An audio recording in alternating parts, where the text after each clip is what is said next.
আসসালামু আলাইকুম সুপ্রিয় শ্রোতা মণ্ডলী, আপনারা সবাই কেমন আছেন? আজকে একটি ব্লগ নিয়ে আসলাম আমার বাগানের আম গাছ। প্রচুর আম ধরছে এবার, ল্যাংড়া, ফজলি, গোপালভোগ, তারপর হচ্ছে মিষ্টি ভোগ।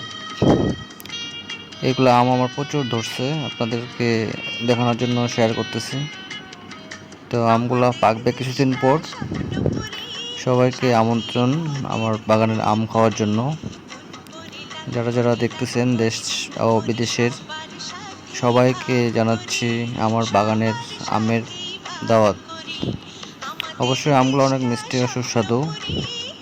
কাঁচা মিঠা আম আছে একটা, আমগুলা কাঁচাতে অনেক মিষ্টি করে। আসলে এই কাঁচা মিঠা আম একটা কাঁচাতে খাওয়ার মজাই আলাদা, হালকা লবণ দিয়ে খেতে অনেক মজা লাগে। আমার লিচু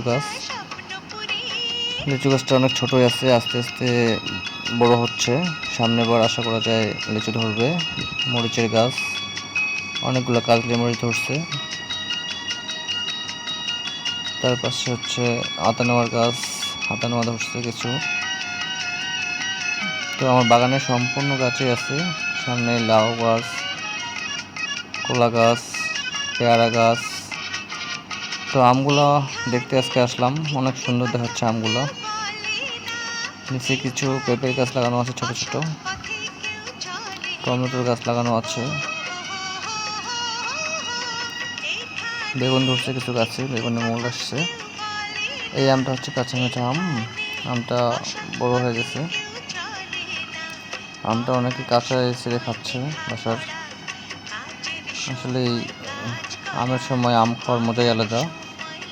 আম হচ্ছে অনেক পুষ্টিকর একটি খাবার, যেটা হাড় মজবুত করে এবং শরীরের ভিটামিনগুলো পূরণ করে। তো আম বাগানের মধ্যে আছে কিছু সময়, দেখতেছি গাছগুলোর কী অবস্থা। বেগুনের গাছে আমার ফুল ফুটছে, বেগুন ধরবে কিছুদিনের মধ্যে।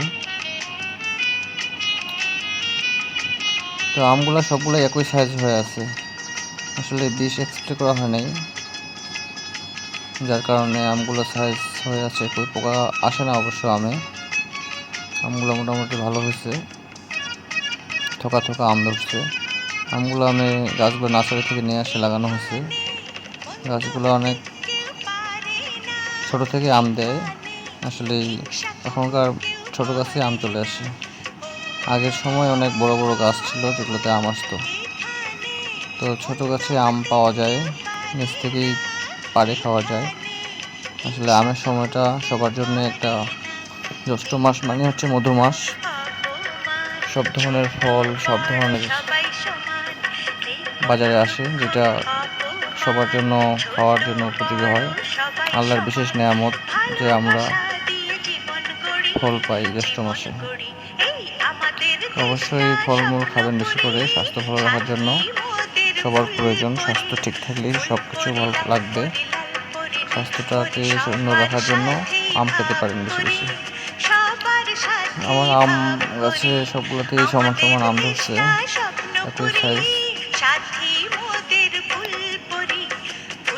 তো আমগুলো দেখতে সুন্দর লাগতেছে, ছোট ছোট। পাকলে রং আসে, হলুদ রং হয়ে যায়। কিছু আম আবার লাল হলুদ হয়, দুই রকম রং আছে। তো আসলে পাকলে বাগানটাতে আরো সুন্দর লাগে। আসলে গাছ পাকা আম খেতে কার না ভালো লাগে, অনেক মজা লাগে গাছ পাকা আম। তো আজকের ব্লগ এই পর্যন্তই। সবাই ভালো থাকবেন, সুস্থ থাকবেন, নিজের প্রতি খেয়াল রাখবেন। নেক্সট ভিডিওতে দেখা হবে, সেই পর্যন্ত সবাই ভালো থাকবেন। আল্লাহ হাফেজ, আসসালামু আলাইকুম।